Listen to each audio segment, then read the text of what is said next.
All right, everyone, welcome to our webinar, and thank you very much for joining us today. My name is Seth Halpern. I'm one of the co-founders of Embrace, and I'll be hosting today's discussion. Today's AI meets CX topic is really designed for support and CX professionals to provide useful insights from your peers out in the field. During the webinar, you can pose via chat questions to myself or our panelists. Feel free to do so along the way. And with that, let's get into it. I'm thrilled to have these three panelists join today's webinar. They've been really central in terms of shaping AI strategies at their companies and are in important leadership positions within the support and CX realm at their organizations. They'll have some great insights to share, I promise you. Let's begin with intros, just so you can hear a little bit more about their companies, their roles, their backgrounds. David, would you mind if I asked you to go first and just share a little bit about yourself for the audience? Sure can. My name is David Jetter. I'm manager of technical support operations for Keller Williams Realty. I've been working with the company for 9.5 years now and really seen the growth of the support team from a small, scrappy kind of team of under 10 individuals to almost triple the size that we have now. And it's been great seeing the expansion, seeing what new tools have been out there, new technology. For years, I've worked in various other customer service or hospitality industry field, worked in ed tech for a number of years. So getting to know and understand and being on the front edge of a lot of upcoming technology has always been something that's been an interest of mine and has been great to see develop to everything that we have today. Great. Thanks, David. And, Keller has a, significant global brand, but for those that maybe, aren't familiar with it, can you just share a little bit about the company? Yeah, we're number one in a lot of ways around everything real estate. We're a worldwide company. If you do real estate, more than likely you're going to interact with a Keller Williams agent in some capacity in some way. Great. Thanks, David. And Justice, would you mind sharing a bit about yourself?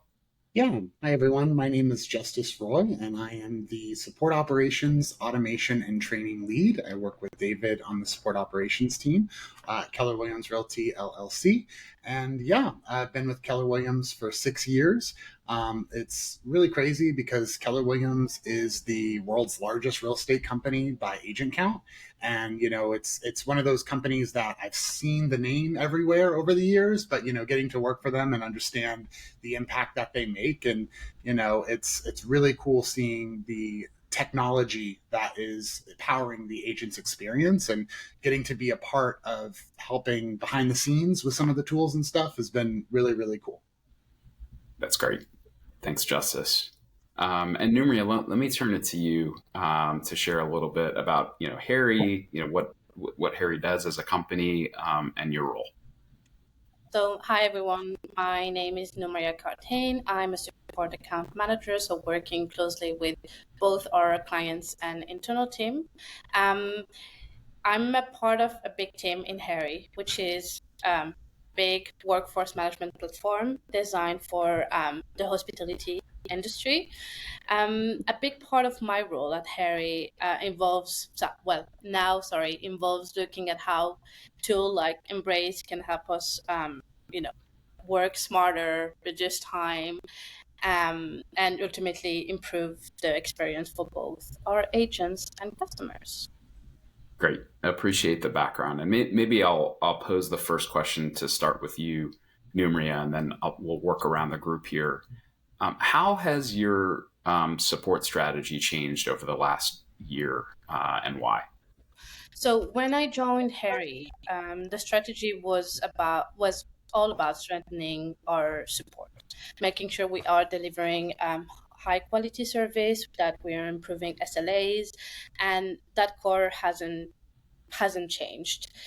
But over the past year, the how has started to shift. We are now looking more closely at how we use our time and where we can create more space for the team to focus on meaningful work. And this is where AI has come into the picture. Not to change the direction, but to support it. We are exploring how it can help reduce a lot of support noise, whether that's through answering how to question, automatically spotting trends, or uncovering key insights. So yeah, I would say that overall the strategy is the same, but the approach is becoming more focused on scale, efficiency, and giving people tools to do their best work. Great. Thanks, Numria. Justice, same question as you look at Keller. How has the strategy changed support-wise? Yeah, I mean, there's always been a strong emphasis on technology with the support team. I mean, we use Zendesk, we use a lot of different tools, and I think that, the focus in the last year has been how do we do more with less, in the sense that there's so much out there with automation and AI and different tools to empower our associates to be able to do more.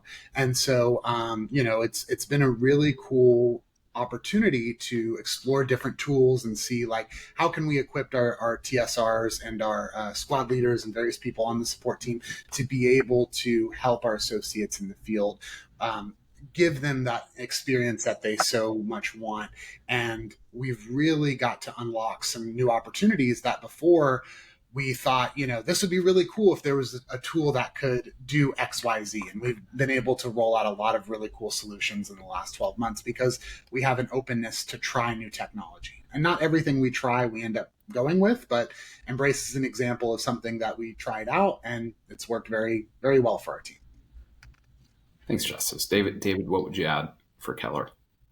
Yeah, just the advancements of automations and AI in general has been something that we've really looked into to leverage just to help not only our associates in the field, but also our internal teams. So how much can we make their day-to-day easier? How much can we take just the load of a lot of manual labor and a lot of manual work? How can we just eliminate that just to have consistency that automation can bring, consistency and quality that the automation can bring? Okay, great. I'll open it up to all three of you on this next one. Can you talk about, in a little bit more specific detail, how you're leveraging AI in your support workflows? I can go first. So there's a few different ways. One of the tools that we've set up is a very simple tool where essentially we have very friendly associates in the field, and they will reach out and ask a question. We'll solve the question, and they're so happy they'll say thank you, and we'll say no thank you, and they'll say no thank you. And so this bot simply closes out those thank you tickets when there's not really any action. They're just being nice, and that has saved our team a lot of time. And we're really grateful we have very friendly associates, but it very much allows our support reps to focus on addressing the problems, not saying thank you back and forth. So that's one of them. We've also used AI to help audit a lot of our knowledge base information to make sure that what we have is up to date with the questions that are being asked by our associates in the field. And so we've gone through some different exercises to make sure that our knowledge bases are up to date, and so many more other use cases as well. I mean, I could talk a long time about all the different use cases we have, but those are a couple of the ones that immediately come to mind. Thanks, Justice. Numria or David, anything you'd add from your organizations? Yeah, I would just add a little bit more that we didn't go into AI expecting it to solve a bunch of problems, but like Justice referenced, just the baby steps of just, hey, solve this one problem at a time or solve this one issue, and slowly seeing AI and automation grow more and more and it being able to do more and more has just helped us tremendously. A simple, close out a ticket if a thank you note comes through is such a time saver you wouldn't believe, because it can be 2 to 5 minutes that somebody's going to review and see, oh, wait, we don't need any action, where the automation is just going to read it, understand it. No actions needed, close it out. So that way no human has to spend time going through that conversation again. Again, it's nice to see that there's a lot of thank you and a lot of gratitude being expressed back and forth between our support teams and our associates in the field. But sometimes you just need the thank yous to stop and let's just go about our day kind of thing. Totally. Numria, what would you share about Harri? Yeah. So on our side, the way we leveraged it, and I think the main way is we needed a central tool to consolidate, information that you can find on different platforms. So we use different platforms to host knowledge, and we just, again, needed a central tool to be able to help us and avoid the back and forth looking at information on different platforms. Okay, thanks. Support and CX, at so many companies really is like the face of the company to their customers and users. I mean, oftentimes there are like more interaction points that come from your organizations than any other part of the company. And you all so far have talked about like sort of this like friendly interaction and appreciation from users. I'm curious, like, how do you think about balancing, sort of leveraging technology, AI in places, and spots where you really want to make sure that there's a human touch? So how do you consider, tasks that might be really like right for AI versus ones where you definitely want to have, a human leading the way? Yeah, I can go first there if you like. Sure. Cool. The thought that we have is when AI can come in and take care of somebody's 80% of their day, a lot of the repetitive tasks and stuff like that, that there's not going to be any friction between the support teams and our end users or our customers. Like, hey, this is a friction-free experience.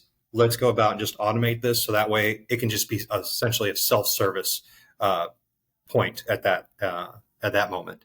Whereas something that may be a little bit more complicated, you can tell that the agent's expressing some frustrations or something like that. That's something that definitely we want more of a human interaction with, because while AI is good in some cases, understanding things like sarcasm or understanding a lot of like frustration or like where it's at sort of the balance point there, it just hasn't met that yet. It might someday in the future, but as of right now, it's just not there. So that's where it's more, let's get the human there to help take care of the situation, de-escalate it a little bit, and just have a lot more friendlier approach to it now. Okay, thanks. And any other comments, Justice or Numri, on that point? I mean, I always say, like, my goal when I look at how AI can help with a process is I always look at how do we eliminate the mundane. So one of the examples that I implemented last year was taking call transcriptions, and instead of having somebody listen to them and write out what the transcriptions are, having a bot listen to that audio file and just write out a quick summary of what happened on a call, so that a QA manager or a support supervisor or somebody that would normally have to listen to that call to get that context can just quickly read the notes. And if they see something that's alarming, then they can go in and listen to that whole call. So it's allowing people to be able to do more with less and really make sure that they're making the most out of their productivity. I think it's important to remember that being busy doesn't always mean being productive. And I think that AI really has an opportunity to help people be more productive and not just be busy. Yeah, totally. Makes sense. Numri, anything you would add? Okay. Well, let me ask. I'm curious, and we see this as we talk to a bunch of companies in the market, customers, prospects. I'm curious to hear a little bit about one, like how your people have responded to AI initiatives that you've driven. So if you think about like your support team, have they been receptive? Has there been concerns? Like, just what have the responses been from your internal teams? And then I'm also curious about end users. So your customers, the folks that are creating tickets and asking for help. Any reactions from them in terms of the use of AI to the extent it's visible to them? I can go first. So regarding the teams, we have had good response from our internal team about the introduction of AI tools. I think everyone understands that, AI is there to help us, that, that it's not going to replace us anytime soon. So it's more about helping us, and again, remove a lot of, time taking. Sorry, looking forward here. Yeah, a lot of manual tasks, a lot of a lot of time consuming, task. So our support teams and internal teams are happy with the tools that we are using, and AI being a part of our day-to-day job. And regarding our customers, we've received good response so far. We're still giving a choice, so you could, everyone can be supported by AI, but we also have our human team of support. But again, so far, no concern on our side. Okay, thanks. Any comments from Keller? I would say with all teams, I feel like this is probably consistent. We have people that are early adopters for anything that we roll out, whether it's AI or a new tool. They're just quick to want to try the new thing. And those are usually the people that we tap to test out new AI bots, to test out new tools and give us some feedback. But we also want to lean into the skeptics. And some of the skeptics have been some of our most valuable collaborators because they've given us some really powerful insight. And some of those folks that were like, I'm not using AI tools, like I'm not using a tool that's going to replace my job, have come to appreciate the value that some of those tools can bring. And some folks don't use them, and that's fine. And we don't make our associates use AI tools. Our support reps are able to solve tickets in a variety of different ways, so long as they're solving them effectively. And oftentimes what we find is those that are using the AI tools are able to meet their metrics and do things at a greater scale than those that aren't using the AI tools. And so other folks are looking around and seeing like, oh, wow, they're closing out a lot more tickets than I am, and they're getting more positive CSAT, and they're reducing ticket handling time, and so they're wanting to not feel like they're missing out on that. I feel like we're now slowly moving away from the period of AI being a buzzword and AI being truly prevalent around us in a lot of ways that we didn't see a couple of years ago when it was just that hot new buzzword. And so now more of those people that are not the early adopters are realizing I should at least have an understanding of how these tools work, even if I don't want to use them every single day. No, thanks. Sort of building on that, and we've observed as Keller has rolled out Embrace to your support teams. David, I'm curious. As you think about just like training and upskilling your team to use new tools, how do you think about weaving new pieces of technology into their workflows? Yeah, it's always fun and exciting because, like Justice mentioned, you get the people that are the early adopters that go for it right away and that are all about it. And those can be essentially like your guinea pigs with the new tools. You can really see what works, what doesn't work, and then you could take some of what they experience, some of their high points and some of their low points, and know then how to get others involved. A lot of cases with any kind of new tool or just any kind of new information for our team, whenever we've got to train people up on something, we always try to understand how they learn best. So for our support teams, there are some people that are more visual learners. There are some people that are more auditory, some people that are more tactile. So we try to set up the training to their needs so that way they can learn best from it and more than likely respond positively and go with whatever the new tool is. And there's less friction at that point then. So yeah, to Justice's point of earlier, like those that are the early adopters, they're great at testing everything, giving us the feedback we want. And then we take what works for them to other teams then.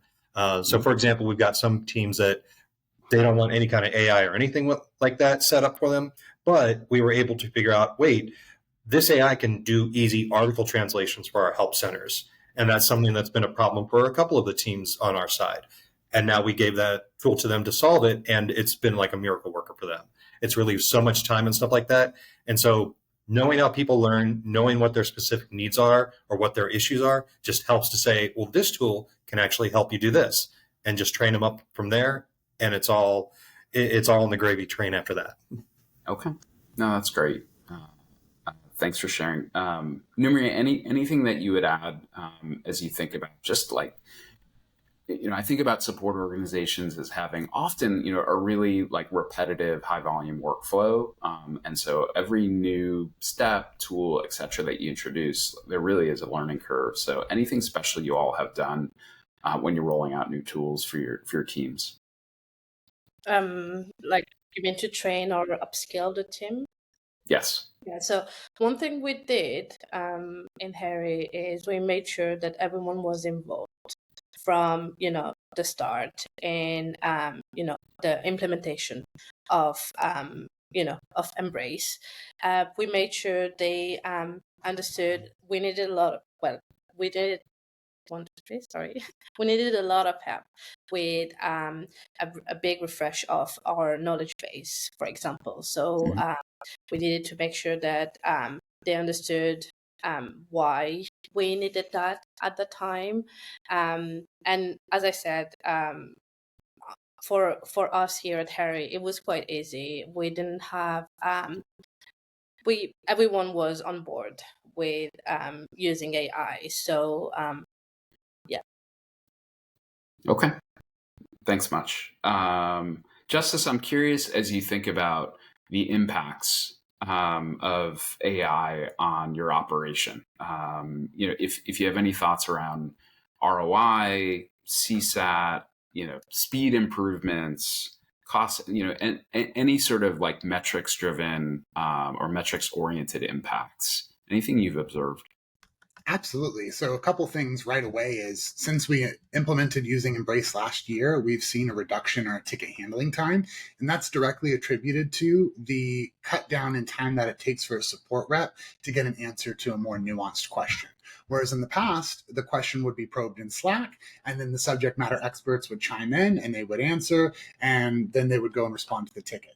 Now, because there's been such an emphasis on ownership of the knowledge base, and we've made it very clear to everyone on support, our AI tools are only as good as you allow them to be, in the sense that we have to have things documented, we have to have things refreshed, we have to have things tuned and adjusted and all that stuff. And so when we are implementing all those things, we're seeing the results of people are getting really good answers to the questions that are coming in. It's not just how do I reset my password, it's how do I reset my password in this very nuanced, specific use case. And now we have documentation to support those use cases as well. So that's just helped in a variety of different ways. Also, we recently had a new hire on the support team, and we had an aha moment of why don't we just build a new hire bot? We get a lot of questions from our new hires. Why don't we set up a bot with all the resources that we would normally go to answer their questions anyway? And after learning their learning style, like David mentioned earlier, I actually put into the agent instructions, this individual is very tactile. So encourage them to do things that are having them, do stuff to learn the skill or process or activity that they need to learn. So it's not only giving them the answer, it's very engaging and it's validating the information, and it's encouraging them to go out and do the thing that they're learning about. So that's really helped us in terms of getting a new hire trained up to be able to answer tickets. And now he's in there answering tickets at a much quicker speed than our last hire did. And it's not knocking the last new hire. It's that we now have a new tool to be able to get folks up to speed. And I'm confident that moving forward, this is going to be our approach. And it's not eliminating our physical trainers. In fact, we have more trainers now. It's adding another trainer to the training team. And that trainer is Embrace in this instance. Yeah. No, it's fantastic. You all have been super creative in terms of your use of us in this capacity. It's been really cool to see you push the boundaries of the solution and create value in additional ways. We're all sort of living as business people like this transformation that's happening from an AI perspective across many different functions across virtually every company, and it's. I think we feel like it's relatively early days. I think we also would observe that within the sort of the support and CX realm, we're in a place where there are meaningful impacts that can be had right now, and those impacts will continue to change and evolve over time. And it'll change how your teams use technology, how your teams are structured, where they're focused. And so I want you to, pull out the crystal ball a little bit and think about the future of support. And so maybe Numria, we can start with you. If you think about the next handful of years and this evolution that we're going through, how do you think support organizations will be shifting? Well, I don't think support teams will be smaller, but I do think they will be more specialized. I think in 2, 3 years, we're definitely going to have AI handling a lot of, again, the manual and repetitive tasks. So I believe that, at that time, we'll have support agents focus on more complex issue, escalation, as well as cross collaboration within, the business. Again, I don't believe AI won't replace support anytime soon, but I'm pretty sure that it will shift the support roles into something more strategic. Okay. David or Justice, anything you would add as you look forward? Yeah, right along the same lines there that you had mentioned. It's going to be more specializations for the people that are more the tier 2 support level. So a lot of the tier 1, a lot of the busy work, the more day-to-day stuff, the 80% of the workload, all that can be taken care of. So that more specialized knowledge, the ability to handle those escalations and be able to de-escalate a situation, and to provide just a better overall customer service experience, that's where support teams are going to be more successful as they use these more advanced tools and all these automations. Also, just the customers or the end users being able to do a lot more self-service and being able to interact with the bot for a lot of the more common questions that come into play is just going to help overall with the customer experience. Because I know there can be complaints nowadays about, oh, I'm talking to a bot, or this sounds like a bot kind of response.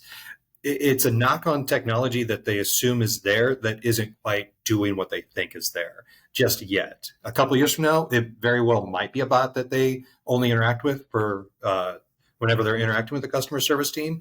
But that bot's going to be more nuanced, and it's going to be a lot smarter than what it is now. So the advancements with that are going to be interesting to see. But I especially see support teams having that more specialized knowledge, having those more specialized skill sets. Those are going to be the ones that are going to be more successful. All right. Thanks, David. Let me pose maybe a final question to each of you before we close here. What advice would you give to support leaders that are evaluating AI vendors or tools?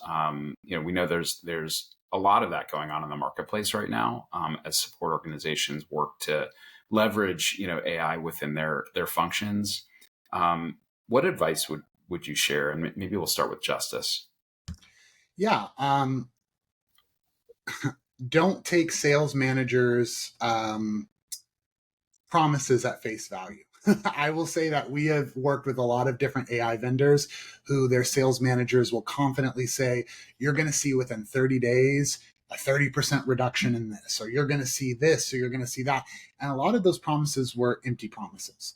And I think that it's really important when assessing any AI tool that you know how it's going to fit into your ecosystem and what problem it's going to be solving. Because if you're just expecting AI to just solve problems without knowing what those problems are, you're setting yourself up for failure. So being very intentional of what you want AI to solve, and then look for the tools that can help solve those problems. If it's the thank you problem that we mentioned, if it's having subject matter expert bots that can answer questions about your knowledge bases, if it's agentic AI that goes out and does different things for your various systems, whatever that solution is, orient yourself towards those vendors. Don't just click on the first AI vendor that you see when you Google AI solutions and think that they're going to solve all your problems.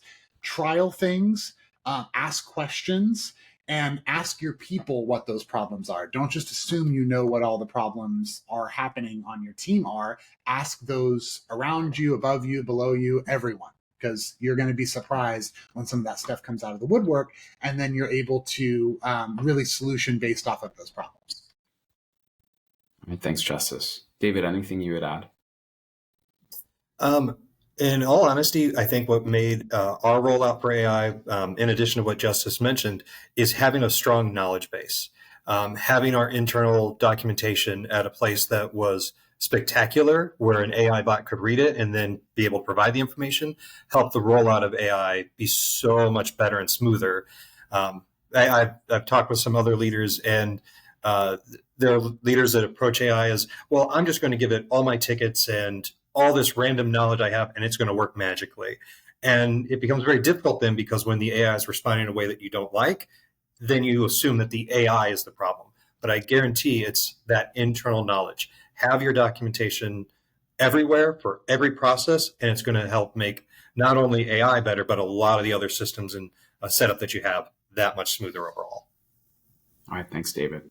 And I just wanted to also piggyback on that. Don't let the skeptics ruin your opportunity to try these things out, because sometimes those skeptics can help bring out new ideas and help solve those problems further. Like, we had somebody when we were testing out a bot who asked a question and the bot wasn't able to answer it, and they're like, see, this isn't going to work for us. And my response was, well, have we fed that answer into the knowledge base in any way? And they said, well, no. And then we had to say, well, it's important to know the AI is only going to know what we feed it. So we have to be good about our part, which is documenting these things and refreshing the knowledge bases. So just like David said, we can't expect AI to do everything. We have to have reasonable expectations. Great. Thanks, Justice. Numria? Yeah, and for me, I'll just add, that my advice is look for something that fits into your team's day-to-day. And something that makes their life easier and not more complicated. Okay. Great advice. Before we close here, I want to build on a point that Justice made in his comments here. At Embrace, we often will do unpaid trials of our solution. And for folks that are attending this webinar, we'll offer a 3-week unpaid trial of our product.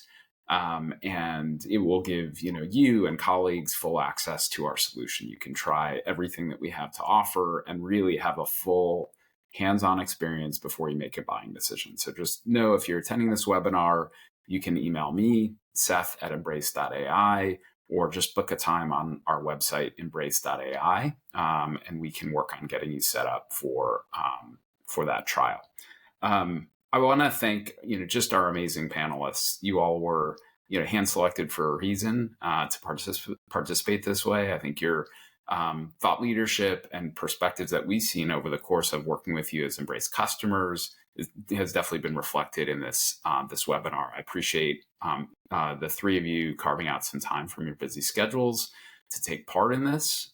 So thank you very much. And to all the attendees, we appreciate you joining and obviously are here to answer any questions you have. We hope you found this to be valuable. With that, I'll send everybody off into the rest of their day. Thank you very much. Goodbye. Thank you.